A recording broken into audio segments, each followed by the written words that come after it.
Salut, c'est Julien, bienvenue sur la chaîne Invest Rentable où on te parle d'investissement immobilier et aujourd'hui vidéo particulière où je vais te faire la visite de l'immeuble où c'est en cours de rénovation de 16 appartements. On a bien avancé et je vais te dire aussi tous les chiffres dans cette vidéo du projet. Alors tout d'abord, cet immeuble, c'est un lot de 16 appartements que j'ai acheté. Ça a été très compliqué pour cet immeuble parce que la société que j'avais employée m'a complètement planté et donc il a fallu que je refasse tout moi-même et donc tu vas voir les chiffres au fur et à mesure à la fin de cette vidéo.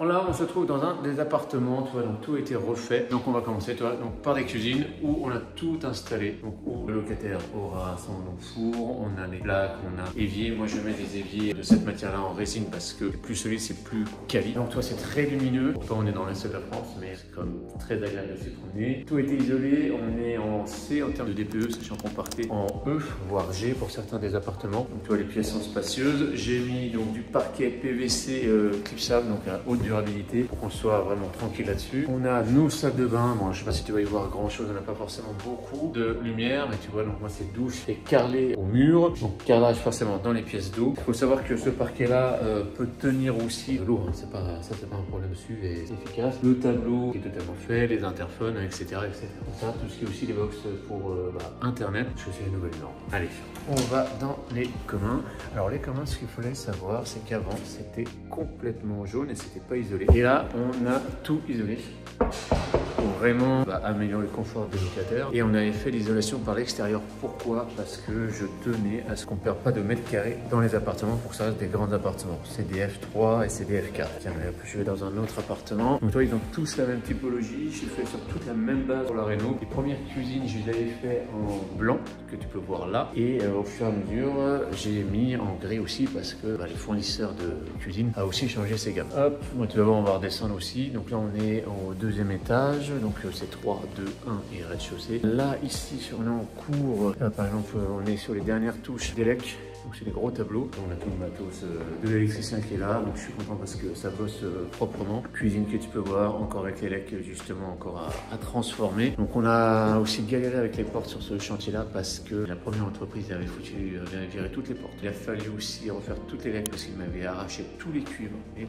tous intégralement. Et ce qu'ils avaient refait, c'était complètement n'importe quoi. Donc le budget est plus élevé, il n'y a pas à chier. Donc toi, là, il y a un autre appart aussi qui est là. Les communs, c'est agréable quoi. Et c'est pas fini parce que les communs, de faire une bande de gris léger pour protéger le bas en cas de déménagement où tu sais les gens ils se frottent contre les murs et le but c'est qu'il y ait le moins de tâches possible et le gris ça prend les marques mais ça atténue quand même et on rencontre quelque chose d'une matière qui d'extérieur donc du coup qui résiste beaucoup mieux aux impacts. Donc là je suis encore dans un autre appart, je rentre, tu vois, tac, t'es fait, on a revisité aussi toutes les fenêtres, on a revu aussi tout ce qui était volet roulant. Donc là c'est en train de bosser, on a Farez. Hop, donc j'ai Claude et Thierry qui est l'élec. Donc on avance, c'est installé, c'est propre, ils ont leur base, ça permet d'avancer proprement. Et là ça monte, donc on a Roger, il y a Ben qui est en train de monter les toilettes qu'on va intégrer justement dans cette pièce là. Et ici, donc on a les pipes, on a la sortie, on a les vacs, on a le PE qui est juste là. Le meuble salle de bain qui vient d'être installé, où on va renforcer avec des pieds parce que je préfère qu'on renforce avec des pieds parce que les gens font n'importe quoi. Ils se mettent sur le meuble et bien souvent ça arrache. Donc moi je vous conseille toujours de mettre des pieds, ce qui permettra de renforcer la solidité quoi. Donc là on est au rez-de-chaussée, on a un appart qui est pas du tout avancé pour le coup, où c'est un peu le bordel encore dedans, tu vois. Ah, j'ai encore celui-là, c'est le dernier et on va avoir du boulot. Mais je veux déjà qu'on finisse tous les autres. On les met en location, c'est simple. À chaque fois que je mets un appartement en loc, on le met à la publicité, ça se loue aussitôt. Voilà, celui-là, un autre rez-de-chaussée. Là, on vient de recevoir la livraison pour les cuisines et donc ça viendra se mettre ici où tu vois que déjà tout est prêt pour réceptionner la cuisine. Donc j'ai les fours qui sont là. Et au fur et à mesure, on avance. J'ai les plans de travail, j'ai les crédences aussi. Et moi, les crédences, je mets de l'inox parce que c'est plus joli, c'est plus facile à poser. Gain de temps aussi pour la pose. Je vous conseille de faire ça. Je préfère ça au carrelage. Ça reste plus neutre entre guillemets que des carrelages ou des couleurs fortes. Et puis après, on a la cantine, comme on appelle ça, c'est le point de base donc, du coup pour les chantiers. C'est ici. Et donc là, on a un autre appartement aussi qui est en cours. On a déjà bien avancé. Et ici aussi, il va falloir intégrer la cuisine ici, qui est prête aussi à être installée parce qu'on a tout qui est en place. Faut mettre les plaintes encore. On a encore du boulot sur les plaintes. Et puis après, let's go. Et cela, au rez-de-chaussée, je pense sincèrement qu'on va faire un système de location courte durée parce qu'il y a de la demande ici. Là, on va voir. Je suis en train de faire encore l'étude de rentabilité et je sélectionne ma conciergerie. Je vais voir laquelle je prends, avec laquelle je travaille. Voilà. Bon, maintenant, je vais te parler du coup des chiffres et tout ça. Ok, ça y est, donc on a vu l'immeuble, je t'ai montré comment ça avançait très bien, donc je suis vraiment très content. On va parler des chiffres, mais avant ça, si tu veux déjà aller plus loin dans l'immobilier, que tu sais pas forcément trop, tu as une situation stable, tu as de l'épargne, tu es prêt à investir et que tu es vraiment motivé, je t'invite à prendre un rendez-vous avec nous, avec soit moi, soit avec Jean. Tu prends le lien en dessous et on regarde, on fait le point sur sa situation. Si tu veux aller plus loin et être accompagné par nous, bah voilà, tu sais ce qu'il faut faire. Let's go, j'ai envie de te dire. Allez, maintenant on va parler des chiffres. Donc c'était un achat à la base, le bien il était à 790K. J'ai négocié à 400K, frais de notaire environ 30K. Le montant des travaux qui a été prévu à la base, c'était 300 000 euros. L'autre entreprise m'a planté d'un montant de 230 000 euros. Quand il m'a planté, les échéances de prêt sont tombées et ont commencé à tomber 3800 euros par mois.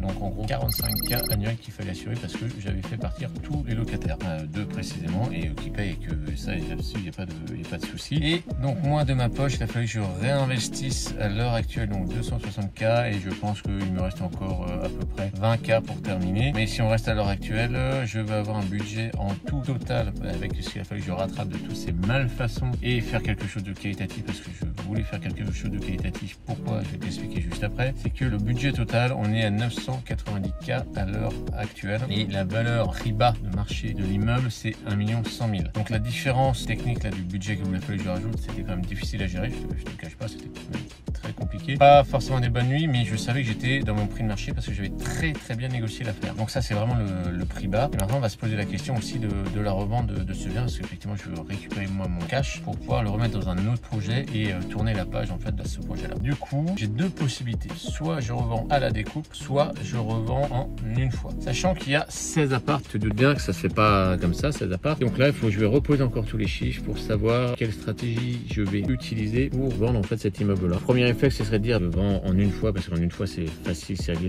J'ai besoin de trouver qu'un seul acheteur, mais il faut quand même que je trouve un acheteur à plus d'1 100 000 euros. Et on a le produit, il est bon, pas de problème, il est très bien rénové, tout est aux normes, tout est impeccable. Donc acheteur, je peux trouver. Sinon, c'est trouver 16 petits acheteurs parce qu'il y a 16 appartements. Et là, ça veut dire, par contre, ça me fait faire 16 compromis, 16 démarches. Donc là, la stratégie, c'est que je mette 5 ou 6 agents immobiliers sur le coup pour faire une action de masse et que ça enchaîne. Donc voilà, je vais encore partager, je vais encore brainstormer avec Jean, avec d'autres personnes aussi pour trouver la meilleure réponse. Je prends le terrain des agents immobiliers aussi, tu vois, avoir aussi de leur retour aussi, c'est important. Et pour que je puisse faire moi mon tableau des plus-moins tout à la fin. Et le but, c'est voilà, comme tu l'as compris, c'est ressortir avec mon cash pour pouvoir le réintroduire dans d'autres projets. Voilà, et puis surtout tourner la page de cet investissement-là qui m'aura fait perdre au final 2 ans de ma vie. Après, je suis pas pressé non plus de le vendre parce que j'ai une rentabilité qui est élevée. J'ai aussi un remboursement de capital qui est rapide, donc moi je peux le récupérer très vite en compte courant d'associé, donc ça aussi c'est quand même plutôt pas mal. Là, je peux quand même récupérer environ 40 000 par an, donc j'ai une vélocité. Et ce capital-là, ce qui m'embête, c'est que c'était pour rattraper un projet à la base qui était ultra rentable et là qui devient rentable. C'était pas le but de l'opération. Donc c'est pour ça pas mal encore d'interrogations. Je vous tiendrai au jus